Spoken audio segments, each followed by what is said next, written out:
NTPC final करेगी या group D. इस बात के लिए हम आश्वस्त करना चाहते हैं।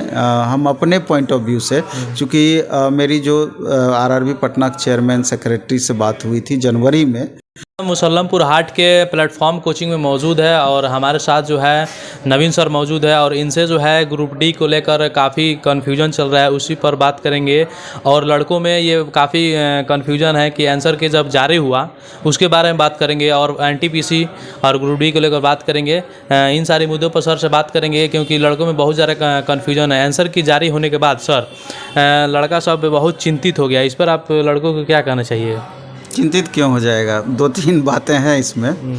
चिंतित वो बच्चे हुए हैं जिनका आंसर के आने के बाद स्कोर कम है, तो स्वाभाविक है चिंता जायज़ है उनका।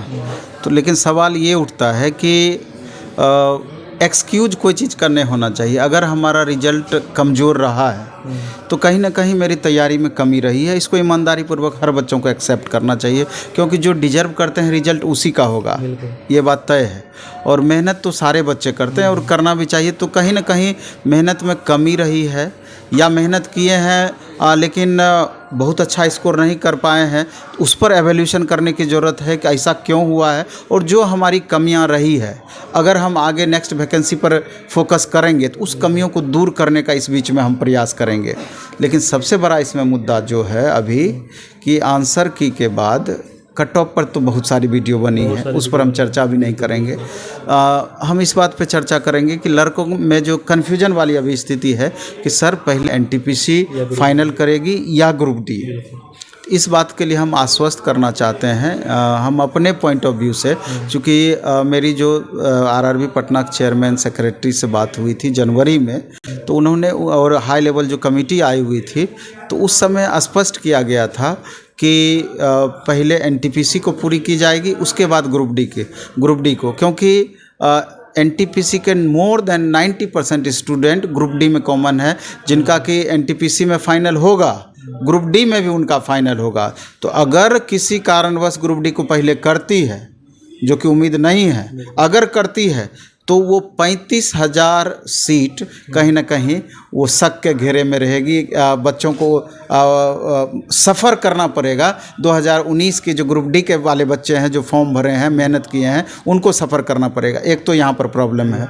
दूसरा है कि चूँकि 50% इससे पहले वेटिंग दिया जाता था हर एग्ज़ाम में रेलवे का, लेकिन इस बार से 2019 के वैकेंसी से नोटिस निकाल करके स्पेशल वेटिंग को समाप्त करने की बातें कही गई है। और उनके पीछे उनका तर्क ये है कि सीट बच्चों का खाली नहीं जाना चाहिए। वेटिंग अगर हम दे देते हैं तो बच्चे बाद में हमारे ऊपर प्रेशर बनाते हैं कि वेटिंग में सर वेटिंग कब कंफर्म होगा, दूसरा लिस्ट निकलेगा कि नहीं, तीसरा लिस्ट निकलेगा कि नहीं, वगैरह वगैरह। लेकिन ये हमारे पॉइंट ऑफ व्यू से ये सॉल्यूशन नहीं है। कारण ये है कि पहली बार आप 1,03,000 वैकेंसी जो ग्रुप डी का है उसको आप भर दीजिएगा। मे भी कि बहुत बच्चे अब्सेंट रहेंगे, वेरिफिकेशन में नहीं आएंगे, तो निश्चित रूप से कट ऑफ को भी कम करके थोड़ा सा आप भर दीजिएगा 1,03,000 वैकेंसी। लेकिन अगर थोड़ा सा रेलवे के इतिहास पर हम जाते हैं, उसमें ग्रुप डी के इतिहास पर, तो हम पाते हैं कि 1 साल के अंदर रेलवे ग्रुप डी का ज्वाइनिंग के बाद से 1 साल के अंदर 30 से 40% सीट वैकेंट होता है। बच्चे जॉब को छोड़ते हैं, इसलिए जॉब को छोड़ते हैं कि रेलवे ग्रुप डी का जॉब बहुत टफ जॉब माना जाता है। गैंगमैन, ट्रैकमैन और कुछ ऐसे पोस्ट हैं जिसका कि काम करना, जो कभी काम नहीं किए हैं, निश्चित रूप से उनके लिए बहुत दिक्कत वाली बात है। अच्छे अच्छे परिवार के बच्चे गवर्नमेंट जॉब की लालसा में चले तो जाते हैं, लेकिन वो पहले कभी तक आज तक काम ही नहीं किए हुए होते हैं और वहाँ पर अपने को वो एडजस्ट नहीं कर पाते हैं। हाँ, तो वैसी परिस्थिति में कोई 1 महीना जॉब करके छोड़ता है, कोई 2 महीना, कोई 6 महीना, कोई 8 महीना। तो सवाल उठता है कि 15 से 20% ऐसे बच्चे हैं और 10-15% ऐसे बच्चे हैं कि दूसरे वैकेंसी हम भरे हुए हैं। बिहार एसएससी का फॉर्म निकला हुआ है, बिहार दरोगा है, इसके बाद बिहार पुलिस का है, इसके बाद उत्तर प्रदेश स्टेट से या फिर अदर स्टेट लेवल के एग्ज़ाम्स का फॉर्म भरे हुए हैं, एसएससी का फॉर्म भरे हुए हैं, बीपीएससी का फॉर्म भरे हुए हैं। चूँकि ग्रुप डी में सारे बच्चे भरे हुए हैं, तो जैसे ही इनका दूसरे एग्ज़ाम में फाइनल होगा, ग्रुप डी का जॉब वो छोड़ेंगे ही छोड़ेंगे।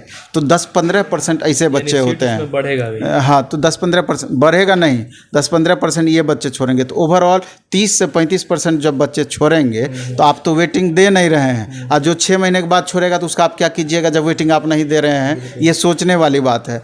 तो मेरा रेलवे अधिकारियों से या जो निर्णय लेने का अधिकार रेलवे में रखते हैं इस तरह का, तो उनसे करबद्ध प्रार्थना होगा, रिक्वेस्ट होगा कि आप इस बात को समझें कि जो बाद में सीट वैकेंट होगा, 30% सीट वैकेंट का मतलब होता है कि 1,03,000 वैकेंसी है, 30,000 प्लस सीट वैकेंट होगा। तो आप कहीं ना कहीं 30,000 परिवार तो रोशन होता, जिसको कि आप समझिए एक तरीके से बुझा रहे हैं उस रोशनी को, और क्योंकि वो बच्चे मुख्य धारा में आ पाते, लेकिन इस चीज़ का शिकार होकर के ये वैकेंसी कहीं ना कहीं अगले वैकेंसी में भी ऐड होगा, ये सीट तो वैकेंट रह जाएगी।